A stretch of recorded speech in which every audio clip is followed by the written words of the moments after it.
Hello, नमस्कार दोस्तों। Daily current affairs programme में आपका स्वागत है। इस प्रोग्राम में आपको स्टार्टिंग में 10 क्वेश्चन दिया जाता है। इसके अलावा अन्य इन्फॉर्मेशन जो भी होगा उसके बारे में बात करेंगे। इसी प्रोग्राम में टॉपिक ऑफ डे में राष्ट्रीय और अंतर्राष्ट्रीय स्तर पर जो कॉन्सेप्ट चर्चा का विषय बना होगा उसके बारे में चर्चा करेंगे। और वर्ल्ड मैप और इंडियन मैप के अनुसार जो जगह समाचार सुर्खियों में होगा उसके बारे में बात करेंगे। तो आइए करंट अफेयर्स का पहला क्वेश्चन आपके स्क्रीन पर है। कह रहा है कि भारतीय नौसेना ने किस पनडुब्बी को 40 साल की सेवा पूरी करने के बाद दिसंबर 2025 में इसको सेवा मुक्त कर दिया है। तो आपके सामने जो है ऑप्शन है आईएनएस संकुल, आईएनएस सिंधु घोष, आईएनएस हरियंत और आईएनएस कलवरी। जो है ये आपके सामने चार ऑप्शन है। इस चार ऑप्शन में देखा जाए ऑप्शन नंबर हमारा बी हो जाएगा। क्या हो जाएगा? ऑप्शन नंबर जो है हमारा बी हो जाएगा। ऑप्शन नंबर क्या हो जाएगा? ऑप्शन नंबर बी हो जाएगा। ठीक है, देखिएगा इनको 40 साल के बाद सेवा मुक्त कर दिया गया है। 40 साल के बाद सेवा मुक्त कर दिया गया है। अब इनको कब शामिल किया गया था, यानी कि कब कमीशन में शामिल किया गया था? तो 1986 में इनको शामिल किया जाता है। ठीक। और दिसंबर आपको दिसंबर 2025 में इनको क्या किया जाता है? सेवा मुक्त कर दिया जाता है। और किनके देखरेख में सेवा मुक्त किया जाता है? तो याद रखिएगा कृष्णा कृष्णा स्वामीनाथ जो है इनके देखरेख में यह सेवा मुक्त कर दिया जाता है। ये आपको याद रखना है। ठीक, चलिएगा। और ये एक पनडुब्बी थी, यानी कि डीजल और इलेक्ट्रिक पनडुब्बी थे। याद रखिएगा यह पनडुब्बी थी, डीजल से चलने वाली थी। डीजल और इलेक्ट्रिक इलेक्ट्रिक जो है ये पनडुब्बी थी, डीजल से और इलेक्ट्रिक से चलने वाली पनडुब्बी थी। दुश्मनों के गतिविधियों पर क्या करता था? ये ध्यान रखते थे। तो आप जो है, और ये कहाँ पर सेवा मुक्त कराया गया, सेवा मुक्त हुआ है? तो ये मुंबई में हुआ है। ये भी बात आपको याद रखना है। 40 साल के बाद शामिल कब किया गया था? तो 1986 में इसको शामिल किया गया था। अभी जो है दिसंबर 2025 में इनको निकाल दिया गया है, यानी कि सेवा मुक्त कर दिया गया है। तो आइए अगला क्वेश्चन हम लोग देखते हैं फिर से अपना। चलिए, कर के सनातन संस्कृति की अटल दृष्टि पुस्तक के लेखक कौन है, जिन्हें 2025 में अटल बिहारी वाजपेयी के जन्म शताब्दी के वर्ष पर जारी किया गया है? आपके सामने जो है ऑप्शन है सीपी राधाकृष्णन, नितिन गडकरी और वासुदेव देवनानी या भागीरथ चौधरी। जो है ये आपके पास चार ऑप्शन है। इस चार ऑप्शन में से देखा जाए तो ऑप्शन नंबर जो है हो जाएगा आपका सी हो जाएगा ऑप्शन नंबर। याद रखिएगा अभी जो है ये वर्तमान में सीपी राधाकृष्णन कौन है भाई? तो सीपी राधा कृष्णन जो है ये क्या है? तो भारत के उपराष्ट्रपति है। उप जो है राष्ट्रपति, ठीक है। भारत के आपसे उपराष्ट्रपति सीपी राधाकृष्णन है। इन्होंने उपराष्ट्रपति भवन में, याद रखिएगा राष्ट्रपति उपराष्ट्रपति भवन में इस पुस्तक का विमोचन किया गया है, उपराष्ट्रपति भवन में। और ये जो वासुदेव देवनानी जो है, वासुदेव, याद रखिएगा वासुदेव नानी वासुदेव नानी, ठीक है। ये जो है राजस्थान राजस्थान विधानसभा के अध्यक्ष है। ये भी याद रखना, विधानसभा के अध्यक्ष है। ठीक है। तो वासुदेव नानी जो है ये विधानसभा के, यानी राजस्थान विधानसभा के अध्यक्ष हैं। और इनकी द्वारा ये पुस्तक लिखी गई थी। और उपराष्ट्रपति भवन में जो है सीपी राधा कृष्णन अटल बिहारी के वाजपेयी पर, मतलब ये पुस्तक का विमोचन किया गया है। किसने किया है? तो किसकी पुस्तक थी? तो वासुदेव देवनानी की है। और किसने किया है? तो सीपी राधा कृष्णन जो है इनके द्वारा किया गया है। चलिएगा, अटल बिहारी वाजपेयी जो है, कहने का मतलब एक व्यक्ति नहीं थे, ये व्यक्ति तो थे साथ ही साथ कहा गया है ये एक संस्था थे। अटल बिहारी वाजपेयी एक ऐसे प्रधानमंत्री थे जिनको पक्ष और विपक्ष दोनों जो है आदर और सम्मान देते थे। इन्हीं के समय पर पोखरण जो है प्रशिक्षण जो किया गया था, क्या किया गया था? पोखरण, ठीक है। पोखरण प्रशिक्षण जो है कब किया गया था? तो 1998 में पोखरण प्रशिक्षण जो है इन्हीं के समय पे किया गया था, ऑपरेशन शक्ति के द्वारा। ठीक है, कौन भाई? तो ऑपरेशन शक्ति के द्वारा। ऑपरेशन शक्ति के द्वारा, ऑपरेशन शक्ति के द्वारा पोखरण प्रशिक्षण किया गया था। कारगिल युद्ध जो है इन्हीं के समय हुआ था, कारगिल युद्ध भी इन्हीं के समय पर हुआ था। और छत्तीसगढ़, याद रखिएगा, छत्तीसगढ़, झारखंड और उत्तराखंड भी इन्हीं के समय पर अलग हुआ था। तो हमारा ऑप्शन क्या हो जाएगा, ऑप्शन नंबर सी हो जाएगा। ये बात आपको याद रखना है। चलिएगा आगे हम लोग क्वेश्चन देखते हैं कि आगे हमारा क्वेश्चन क्या कह रहा है। अगला क्वेश्चन जो है कह रहा है कि वो कौन सा, देखिएगा, कर वो कौन सा राज्य भारत में 3 साल का रोलिंग बजट तैयार करने वाला पहला राज्य बन गया है। आपके सामने जो है ऑप्शन है महाराष्ट्र सरकार या गुजरात या राजस्थान या मध्य प्रदेश। तो ऑप्शन नंबर सी हो जाएगा, मध्य प्रदेश सरकार ने रोलिंग बजट पेश करने वाला भारत का पहला राज्य ऐसा हो गया है।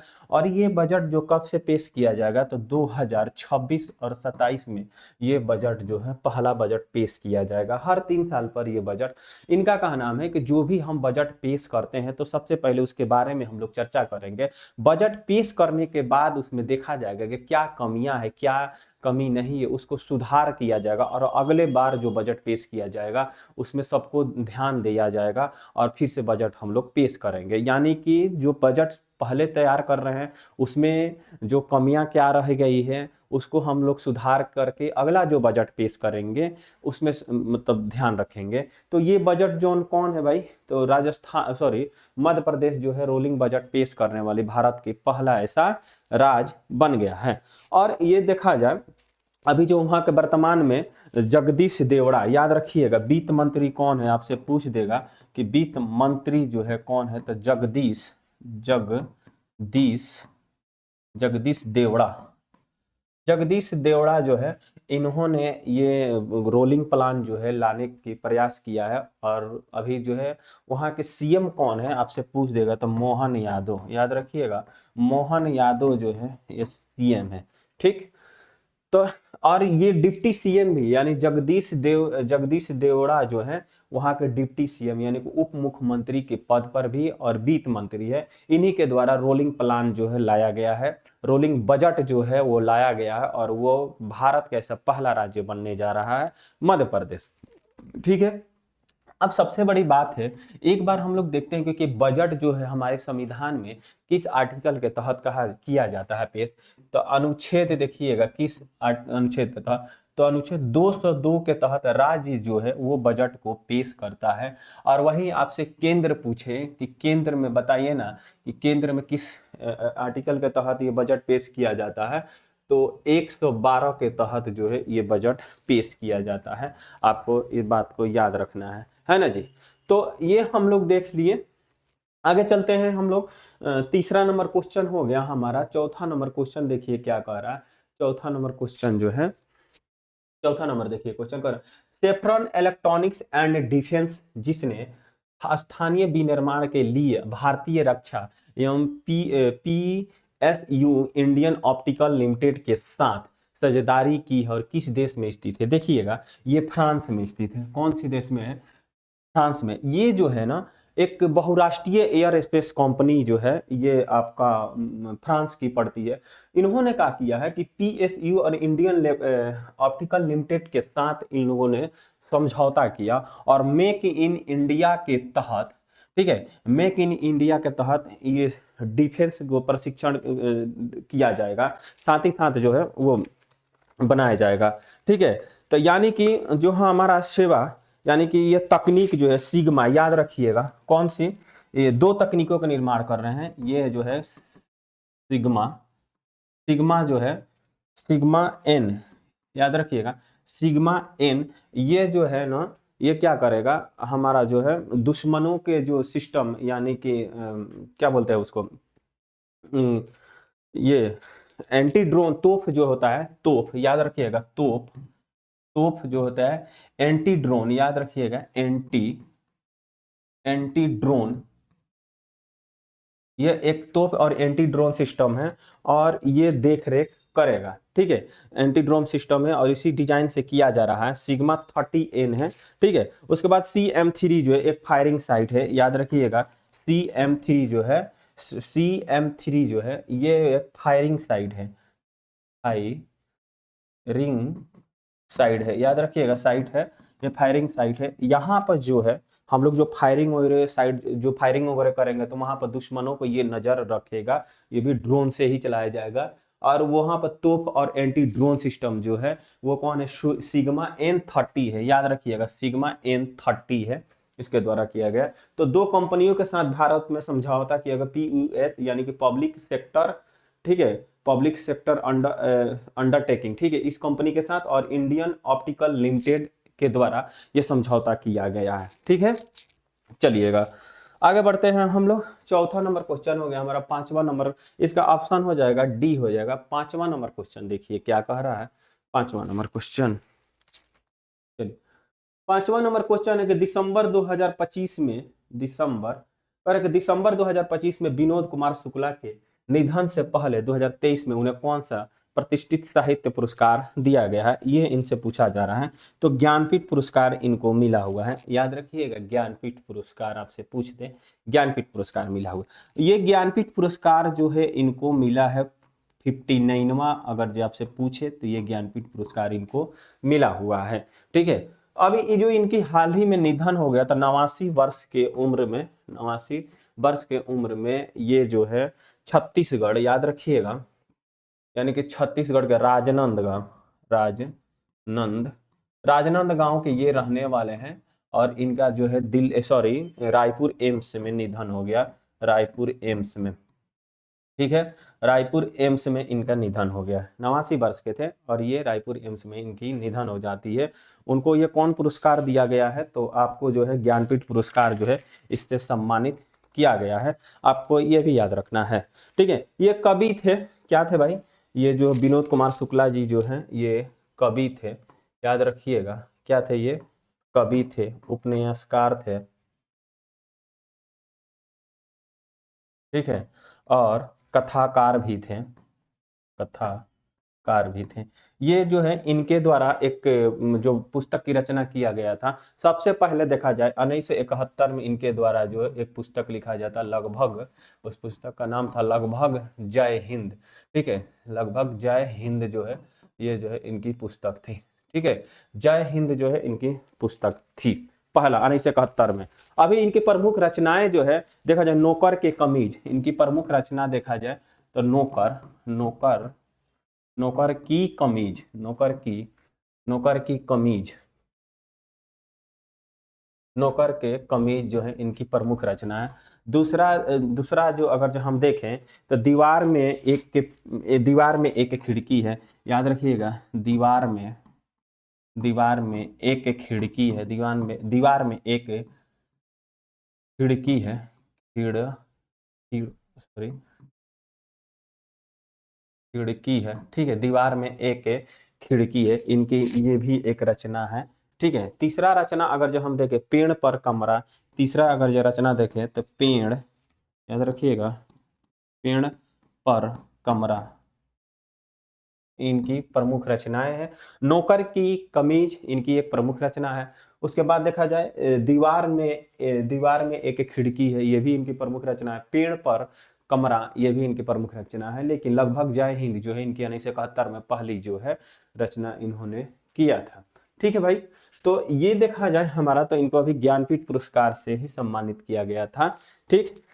चलिएगा, ज्ञानपीठ पुरस्कार जो है इसकी शुरुआत कब होती है ये थोड़ा सा हम लोग देख ले कि 1961 में ज्ञानपीठ पुरस्कार की शुरुआत हो जाती है।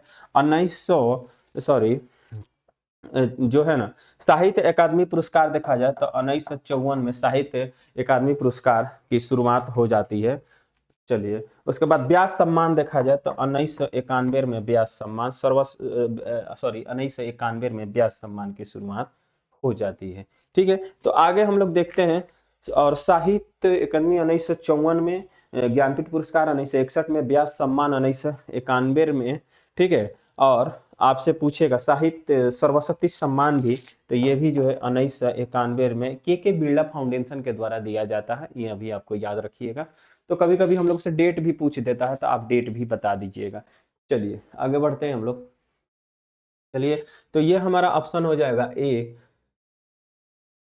अगला क्वेश्चन देखिएगा, कितना नंबर, 6 नंबर जो है, क्वेश्चन जो है ये जो है हमारा 6 नंबर क्वेश्चन देखिए। 6 नंबर क्वेश्चन कह रहा है कि अटल बिहारी वाजपेयी को समर्पित राष्ट्र प्रेरणा स्थल का उद्घाटन किस शहर में किया गया है। आपके सामने जो है ऑप्शन 4 दिया हुआ है, वाराणसी, रायपुर, लखनऊ और नई दिल्ली। तो इतना याद रखिएगा, ये लखनऊ में किया गया, अभी तो हाल ही फिलहाल में किया गया है, 25 दिसंबर को किया गया था, याद रखिएगा कब, तो 25 दिसंबर को किया गया था। यानी कि अटल बिहारी वाजपेयी जो है उनके जन्म दिवस पर क्या मनाया जाता है, सुशासन दिवस मनाया जाता है, ये याद रखिएगा। क्या मनाया जाता है, तो सुशासन सुशासन दिवस मनाया जाता है, ठीक, सुशासन दिवस मनाया जाता है अटल बिहारी वाजपेयी के जन्म दिवस पर। ठीक है, इनकी 101वां जयंती थी, ये भी आपको याद रखना, 101वां जयंती थी, ठीक है, जयंती थी 101वां, ये भी याद रखना है।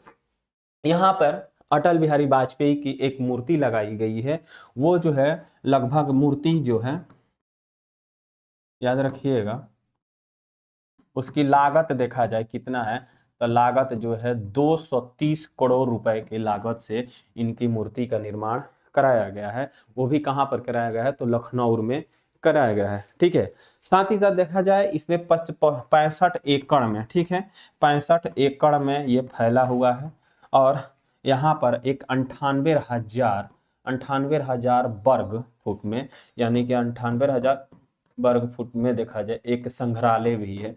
क्या है भाई, तो संघ, याद रखिएगा,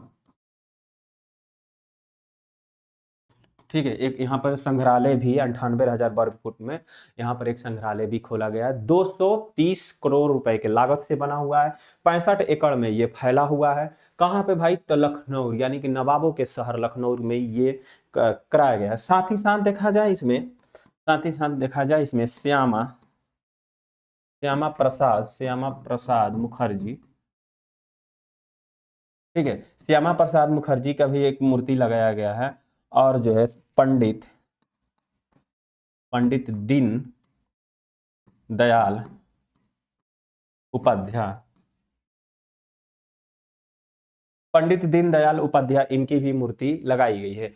अब सवाल उठता है कि अटल बिहारी वाजपेयी है, इनकी मूर्ति का निर्माण कहाँ कराया गया है, तो अटल बिहारी वाजपेयी जो इनकी मूर्ति का निर्माण जो है जयपुर में कराया गया है। कहाँ पे, तो जयपुर में इनकी मूर्ति का निर्माण कराया गया। ये व्यक्ति जो है जिसने मूर्ति का निर्माण कराया है वो अटल बिहारी वाजपेयी जो है उनका एक फैन था। जब ये अटल बिहारी वाजपेयी जो है अपने भाषण देते थे तो वो जब वो भाषण सुना तो उनका दीवाना बन गया, और वो एक दिन सोच लिया था कि कभी ना कभी इनका एक मूर्ति का हम निर्माण करेंगे, और यूपी गवर्नमेंट ने इनको एक बार मौका दिया है। तो वो कौन सा व्यक्ति है, तो पंडित राजकुमार, याद रखिएगा, पंडित राजकुमार, राजकुमार जी जो हैं अटल बिहारी वाजपेयी की मूर्ति का निर्माण इन्होंने कराया है। ठीक है, और ये किससे, कांस्य एवं अन्य धातु से बना है। इस मूर्ति जो है कांस्य एवं अन्य धातु से भी बना है, अन्य धातु से बना हुआ है। ठीक है, तो अटल बिहारी वाजपेयी का हम लोग को क्या क्या याद रखना है, तो हम लोगों को याद रखने की कहाँ पर बनाया गया, तो लखनऊ में बनाया गया। कितने रुपए के, 230 करोड़ रुपए के लागत से, 25 एकड़ में फैला हुआ है। और ध्यान रखना है कि इनके 101वें जयंती पर बनाया गया है, और सुशासन दिवस जो है 25 दिसंबर को मनाया जाता है, इन्हीं के जन्म दिवस पर मनाया जाता है। मूर्ति का निर्माण कहाँ पर कराया गया, तो जयपुर में कराया गया, और पंडित राजकुमार जो है इन्होंने मूर्ति का निर्माण किया है। चलिए आगे बढ़ते हैं हम लोग, चलिए। कह रहा है कि साइक्लोन हितवाह के बाद भारत ने किस देश को यूएसडी 450 मिलियन का रिकंस्ट्रक्शन पैकेज मिला हुआ है। आपको मालूम होगा कि 27 नवंबर की ही बात करेंगे हम लोग। नवंबर में जो है आपके पास 4 ऑप्शन दिया है, मालदीव, म्यांमार और बांग्लादेश और श्रीलंका। तो यानी कि श्रीलंका जो है यहाँ पर भारत सरकार ने 450 मिलियन जो है उन्होंने कहा कि यहाँ पर जो एक आपदा आ गई थी, हितवाह जो एक आपदा आई थी, विनाशकारी तूफान थी, आपदा थी, जिसके चलते यहाँ पर 20 लाख से ऊपर घर बर्बाद हो गए थे। 20 लाख, ठीक है, कितना भाई, तो 20 लाख घर जो है प्रभावित हुए थे। और गवर्नमेंट जो है हमारी, यानी कि भारत सरकार ने यहाँ पर 450 मिलियन का रिकंस्ट्रक्शन के लिए दिया कि भाई देखो तुम तो बर्बाद हो गए हो। बर्बाद होने के एक उनको उठने और खाने पीने का व्यवस्था कराई सरकार, कही कि आप फिर से उठिए। कहने का मतलब है कि यहाँ पर श्रीलंका सरकार जो थी इसको 4% के जीडीपी में गिरावट आ गया, 4% के जीडीपी में गिरावट आ गया। तो यानी कि जब कोई देश बर्बाद होता है तो कोई ना कोई देश उसके साथ खड़ा रहता है मदद करने के लिए। यही तो हमारे भारत की खूबसूरती है कि वो हर देश के साथ खड़ा रहता है। ठीक है, तो ये जो चक्रवात आई थी कहाँ पर आई थी, तो श्रीलंका में आई थी। इस बात को आपको याद रखना है। साथ ही साथ अगर जो हम लोग देखें कि क्या चक्रवात के कारण भारत से होने वाला मतलब अनेकों देश को, मतलब जहां जहां चक्रवात आती है, जैसे नेपाल में ही देखिएगा भूस्खलन तो भूकंप वगैरह आया था, तो भारत जो है वहां पर सहायता दिया था। उसके बाद देखा जाए जैसे मैत्री अभियान चलाया गया था। उसके बाद देखा जाए कि जैसे कि कावेरी, यानी कि सूडान होगा, सूडान, उसके बाद ऑपरेशन गंगा, यूक्रेन और रूस के द्वारा जो ये हमला हुआ था उसमें चलाया गया था। ठीक है, तो यहाँ पर जो है ऑपरेशन सागर बंधु चलाया गया, ये याद रखिएगा। ऑपरेशन ऑपरेशन ठीक है, ऑपरेशन सागर बंधु, ये याद रखना है आपको। ऑपरेशन सागर बंधु जो है इसके तहत मदद किया गया। यहाँ पर 1100 टन, याद रखिएगा कितना, 1100 टन जो है, यानी कि खाद्य सामग्री जो है हमारी भारतीय वायुसेना और नौसेना जो है लेकर तैनात था। वायुसेना, ठीक है, और नौसेना की बात करेंगे, नौसेना जो है हमारा लेकर यहाँ पर तैनात था मदद करने के लिए। ठीक है, आगे चलते हैं। यहाँ पर जो है हमारा ऑपरेशन, आपसे दोस्त पूछ ले कि बताइए ना कि ऑपरेशन जो है, ऑपरेशन ऑपरेशन आपसे दोस्त पूछे तो क्या कहिएगा कि तुर्की और सीरिया, याद रखिएगा, तुर्की और Syria.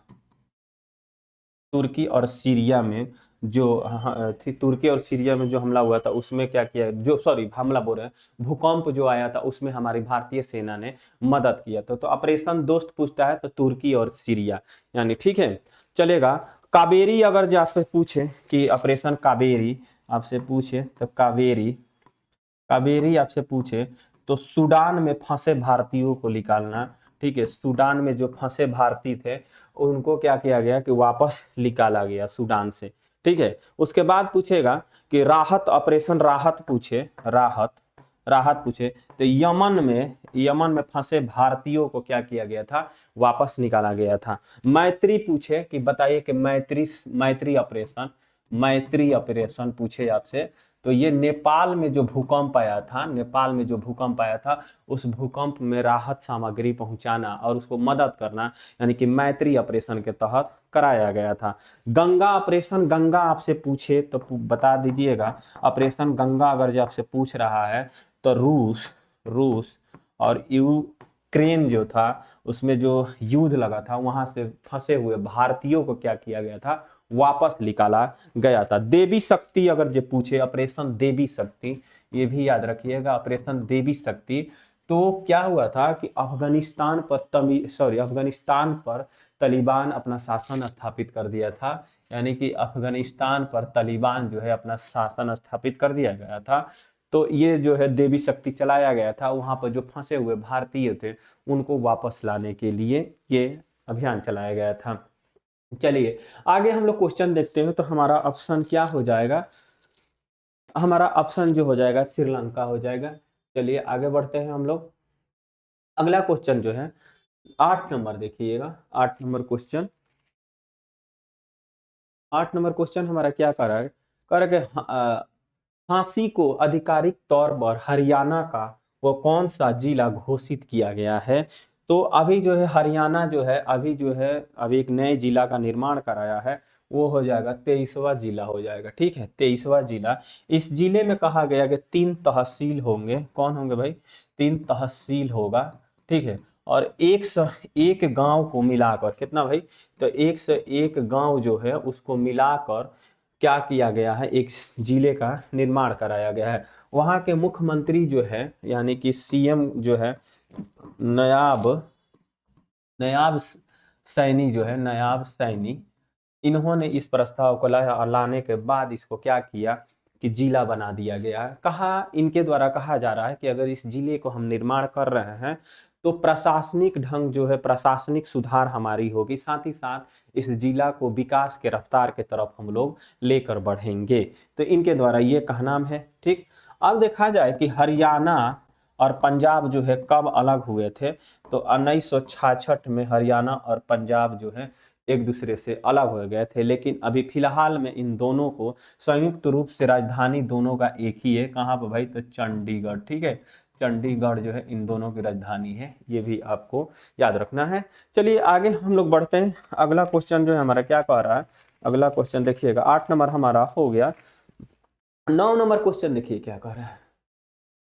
9 number question, 9 number question question कह रहा है कि किस मंत्रालय ने खेल प्रशासन और प्रशासन में युवा प्रतिभाओं को प्रतिभाओं को बढ़ावा देने के लिए एक व्यापक इंटर्नशिप नीति शुरू किया है। तो आपके सामने जो है ऑप्शन है युवा मामले और खेल मंत्रालय, शिक्षा मंत्रालय, कौशल विकास मंत्रालय या संस्कृति मंत्रालय।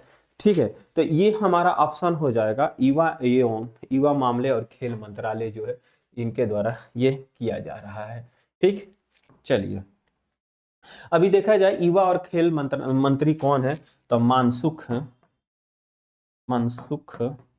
मांड मांडविया। ठीक है, मनसुख मांडविया जो है अभी जो है हमारा खेल और युवा मंत्री जो है इन्हीं के द्वारा, इन्होंने कहा है सीधे तौर पे, इन्होंने कहा भारत के परितंत्र मजबूत करने के लिए, यानी खेल के क्षेत्र में इसको मजबूत करने के लिए यह कदम जो है उठाया गया है। साथ ही साथ कहा गया हम ऐसे प्रशिक्षण देंगे जिसके तहत क्या होगा कि हमारे गली, मैंने कहने के गांव देहात के जितने भी खिलाड़ी उनको एक प्लेटफॉर्म पर लाया जाएगा और इसके द्वारा एक टारगेट इंटर्नशिप दिया जाएगा। हर वर्ष जो है 452, यानी कि याद रखिएगा हर वर्ष जो है 452 इंटर्नशिप दिया जाता है। ठीक है, जिसके तहत क्या कहा जा रहा है कि इनको जो है ट्रेनिंग दिया जाएगा, प्रशिक्षण दिया जाएगा, जो कि इनका टारगेट रहेगा कि एशियन गेम्स में भी इनको मौका मिले खेलने के लिए। साथ ही साथ जो है इनको ओलंपिक पोडियम में भी इनको मौका मिले खेलने के लिए। तो ये किस मंत्रालय के द्वारा किया जा रहा है, तो युवा और खेल मंत्रालय के द्वारा किया जा रहा है, ये आपको याद रखना है। ठीक है, आगे हमारा क्वेश्चन क्या कह रहा है ये भी हम लोग देखेंगे। और इसमें जो है इनके साथ ही ये भी कहा जा रहा है कि जैसे नाडा वाडा जो है उसके तहत जो खेल प्रशिक्षक जो होते हैं, यानी जो खिलाड़ी वगैरह जो किसी भी प्रकार के कोई नशा वगैरह वाला या ऊर्जा क्षमता बढ़ाने वाला अगर जो दवा लेते हैं तो उस पर भी कंट्रोल किया जाएगा, यानी कि डोपिंग मामला में जो फंसते हैं तो उस पर भी किया जाएगा, देख रेख किया जाएगा। और खेल क्षेत्र में भी एक अधिनियम लाया गया है 2025 में, जिसके तहत क्या किया जाएगा, युवा पीढ़ियों को आगे बढ़ाने की बात कहा जा रहा है। ठीक, चलिए 10 नंबर हम लोग क्वेश्चन देखते हैं। 10 नंबर हमारा क्वेश्चन क्या कह रहा है, 10 नंबर क्वेश्चन देखिएगा। 10 नंबर क्वेश्चन कह रहा है कि पेशावर उत्कृष्ट मानवीय योगदान के लिए 40 अंडर 40 वकील पुरस्कार जो है अभी फिलहाल में किसको सम्मानित किया गया है, तो आपके सामने जो है शुभम अवस्थी, फलनी नरीमन या मुकुल मुकुल रोहतागी या शुभम अवस्थी को, ये जो है अभी फिलहाल में शुभम अवस्थी को दिया गया। किसको दिया गया है, तो शुभम अवस्थी को दिया गया है। ठीक है, शुभम अवस्थी जो है इनको किस क्षेत्र में, तो पेशावर उत्कृष्ट मानवीय योगदान के लिए इनको यह पुरस्कार दिया गया है। और ये एक युवा वकील है, इनको यह पुरस्कार दिया गया है। अब ये फिलहाल जो है सुप्रीम कोर्ट में प्रैक्टिस कर रहे हैं, यानी कि सुप्रीम कोर्ट में ये प्रैक्टिस कर रहे हैं। साथ ही लंदन में उप महासभापति भी है, उप महासभापति। ठीक है, लंदन में, यानी कि ड्राइव याद रखिएगा, ड्राइव यानी लंदन में ये उप सभापति हैं, याद रखिएगा उप सभापति भी हैं। ठीक है, तो इनको ये पुरस्कार दिया गया है शुभम अवस्थी को, आपको याद रखना है। चलिए आगे आज के हम लोगों के टॉपिक में देखा जाए कि क्या है टॉपिक ऑफ डे में। आइए चलिए, तो आज हमारा करंट का खत्म हुआ, टॉपिक ऑफ डे में आइए देखिए क्या कह रहा है। टॉपिक ऑफ डे में देखा जाए समाचार पत्रों में क्या है ये हम लोग को देखना है। गार्डन हो गया,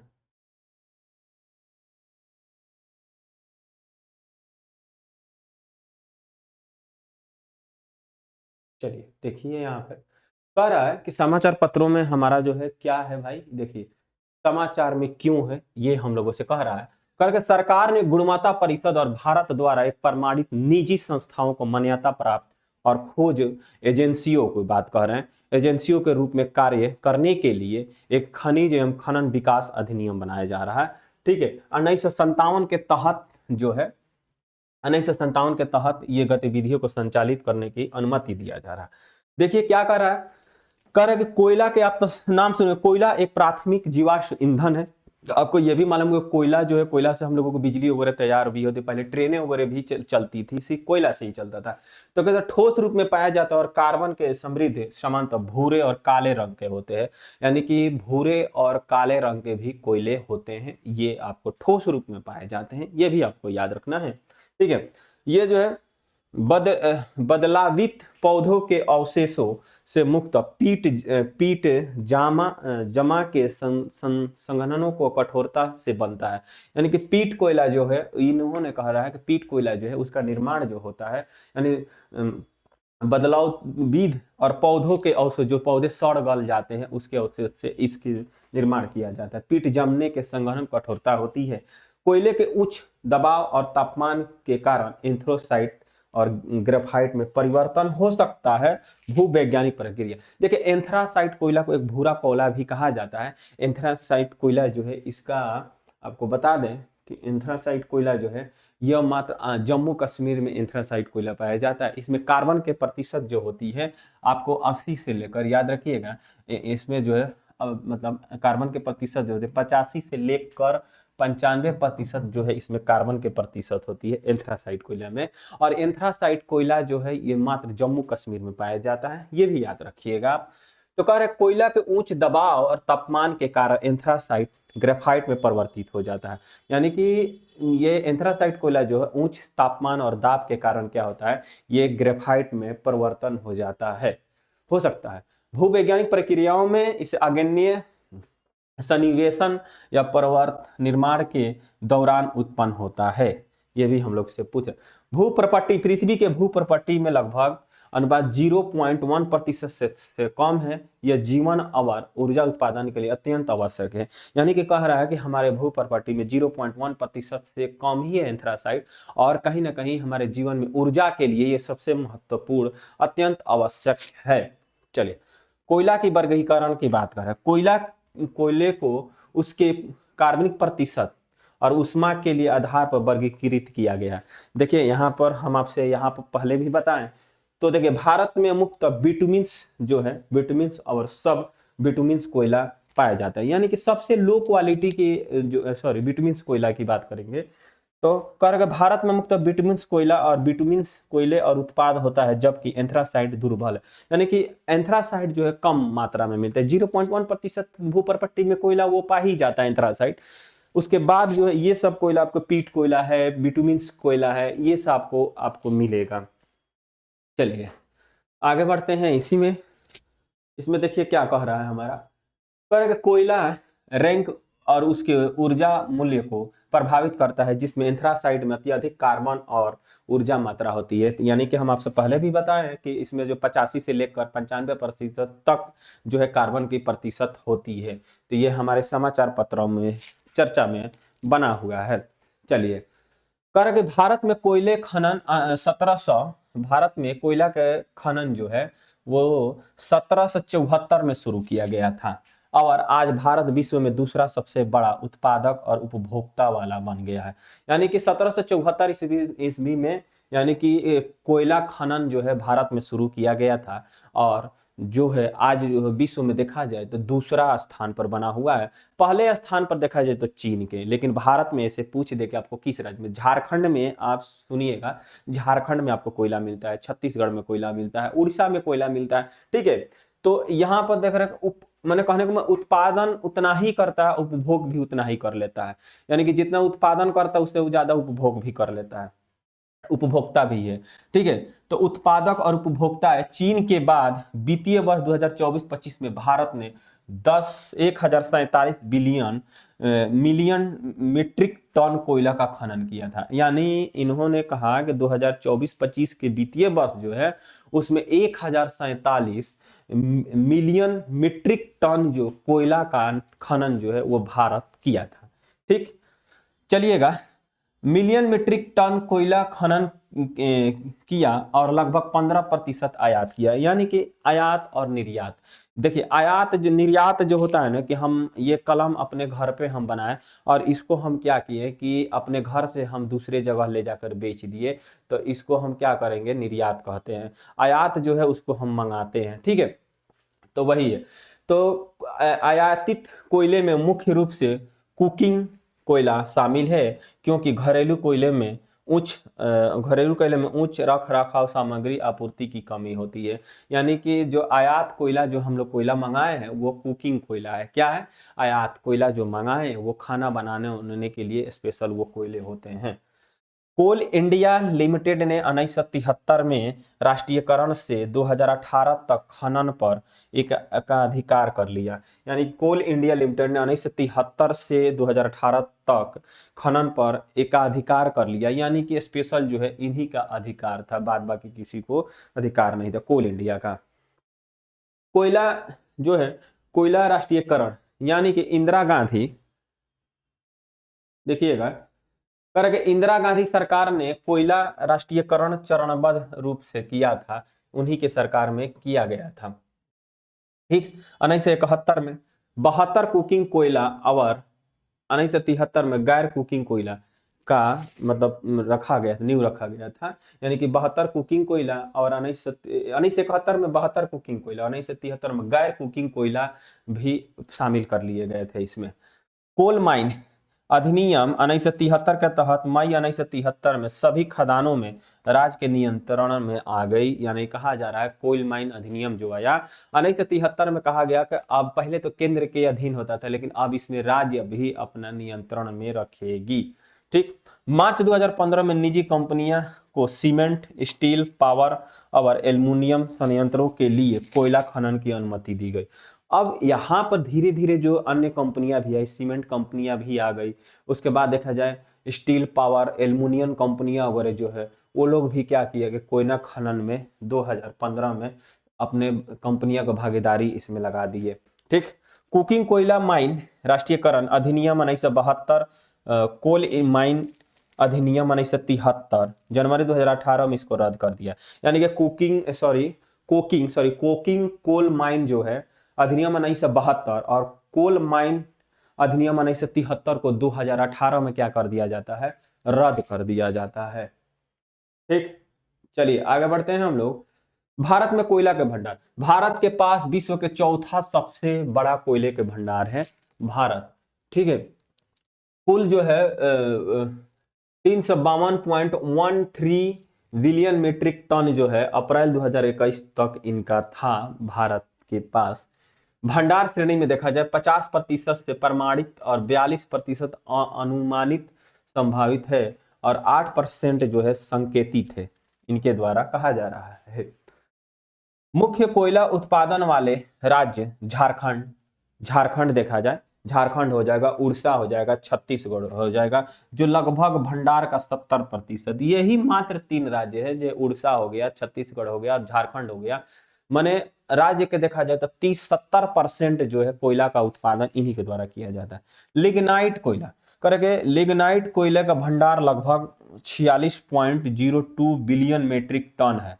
यानी कि भारत में जो लिग्नाइट कोयला है उसकी भंडार देखा जाए तो 46.02 मिलियन टन जो है बिलियन मीट्रिक टन जो है वो है लिग्नाइट कोयला का।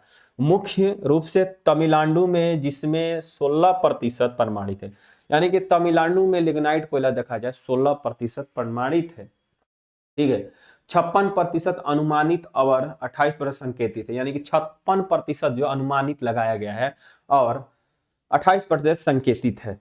आगे बढ़ते हैं इसमें, चलिए इसमें कह रहा है कि ऊर्जा नीति भविष्य की योजना 2023 और 2027 के राष्ट्रीय विद्युत योजना के तहत जीवाश्म ईंधन आधारित संयंत्र जो है, ठीक है, विद्युत संयंत्र नहीं बनाए जाएंगे सिवाय उस संयंत्रों के जो निर्माणाधीन है। यानी कहने का मतलब है कि अब कोई नया नहीं बनाया जाएगा, जो बना हुआ है उसको हम लोग देख रेख करेंगे।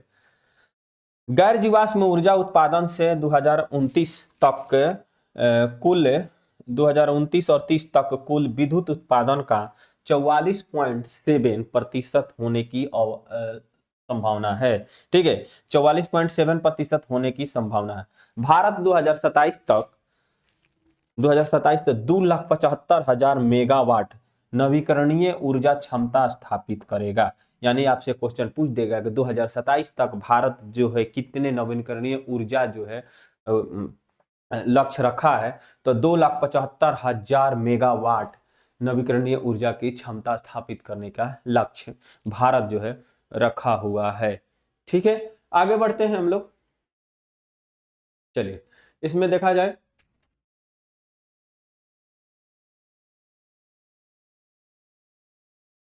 चलिए इसमें आया जाए, भारत के द्वीप जो है इनके बारे में कहा रहा है।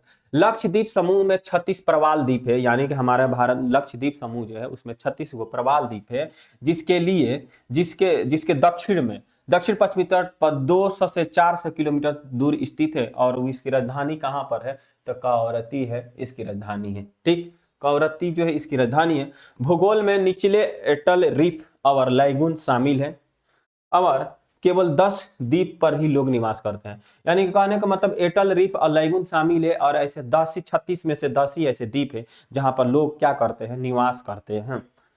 जैव विविधता और प्रवाल रीफ, ठीक है, जैव विविधता और प्रवाल रीफ, यहाँ पर समुद्री आपको क्या मिलेंगे, कछुआ मिलेंगे, समुद्री कछुआ, शंख और मोलस्का शामिल है इस क्षेत्र में। नारियल के पेड़ भी आपको यहाँ पर प्रमुख मिलते हैं।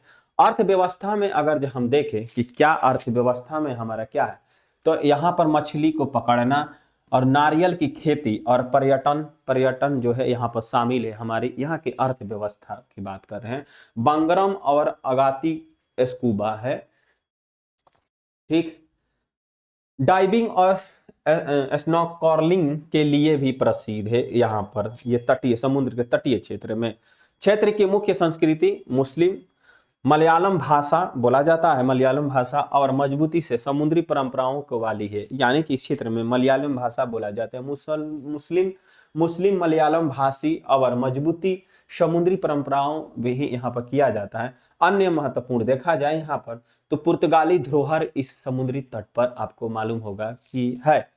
पुर्तगालियों जो गोवा को ये जो है हम लोगों ने इसे 61 ईस्वी में यहाँ से आजाद कराए थे, ये भी याद रखिएगा। माजुली असम में पड़ता है, और ये सबसे बड़ी नदी द्वीप आपसे अगर ये पूछे कि बताइए कौन है, तो सबसे बड़ा नदी द्वीप जो है ये माजुली द्वीप जो आपको पड़ती है। इस नदी द्वीप पर वैष्णो केंद्र की कटाव किया गया है। चलिए, श्रीहरिकोटा आंध्र प्रदेश में इसरो के सतीश धवन सेंटर जो है आपको श्रीहरिकोटा में पाया जाएगा। करें वाइपिन, ये मछली पकड़ना और नारियल की खेती के लिए कोची के पास एक पर्यटन है, ये वाइपिन आपको याद रखना है। चलिए, द्वीपों का रणनीतिकार, द्वीपों के रणनीतिक महत्व। भारतीय नौसेना अंडमान और निकोबार द्वीप समूह का प्रमुख आधार है। यानी इस द्वीपों पर भारतीय सेना जो है उनकी एक आधार समूह है यहाँ पर रखा गया है। जारवा और आईएनएस बाज शामिल है जो समुद्री निगरानी निश्चित करते हैं। यानी कि भारतीय नौसेना के द्वारा आईएनएस जारवा और आईएनएस बाज भी यहाँ पर समुद्र के तटीय क्षेत्र जो है उसको निगरानी करते हैं। चलिएगा, एयर स्ट्रिप और बंदरगाह अंडमान और निकोबार तथा लक्षद्वीप में संपर्क बढ़ाने, सैन्य संचालन समर्थन और भारत के विशेष आर्थिक जोन EEZ जो है यहाँ पर किया गया है, रक्षा के लिए बनाया गया है। द्वीप रक्षा, समुद्री रक्षा और अंतरराष्ट्रीय व्यापार मार्गों को निगरानी के लिए ये किया गया है। ठीक, चलिए, निगरानी के लिए चौकियों के रूप में भी कार्यरत है यहाँ पर तटीय क्षेत्र में। चलिए, तो आज जो है हमारा यहाँ तक ले क्वेश्चन था, और कल हम लोग आएंगे फिर नए टॉपिक और नए करंट अफेयर्स के साथ। तब तक के लिए नमस्कार।